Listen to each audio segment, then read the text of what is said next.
Hi everyone, my name is Grace and I'm a librarian here at McAllen Public Library, and today I am going to bring you eAudiobook of the day number 10. And this book is called Sleeping Giants by Sylvain Neuvel.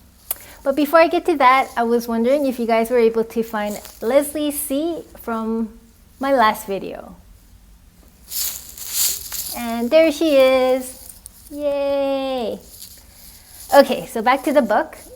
Sleeping Giants is a sci-fi, but it's also a thriller. It starts off with this young girl that falls into this ginormous hole that randomly opens up. And when they discover her, there's this huge hand that's like metal-like in there, and they don't know what it's made out of. It's made out of materials that's never been discovered on Earth.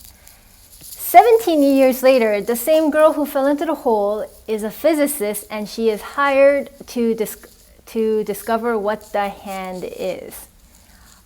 Suddenly, more body pieces are popping up, and everyone from the different nations and private sectors are suddenly in a race to discover the rest of the body pieces because they're realizing that it makes one giant robot.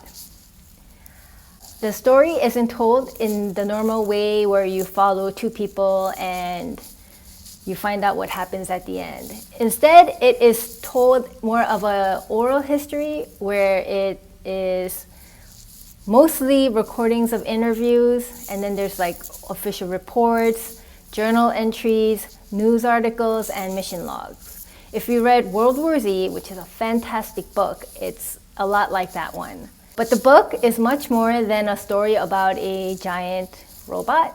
It's about humanity and what they'll do when they discover there's life beyond them. They tackle questions like, where did this robot come from? If it was buried for thousands and thousands of years, who made this technology that is beyond the humans now? And then what was the robot used for?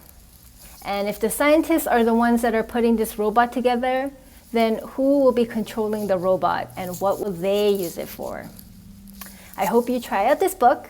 I haven't read anything like it. It's really cool and it will keep you on your toes. Tune in next week for eAudiobook of the day number 11. Please like, comment, follow, and subscribe. Bye.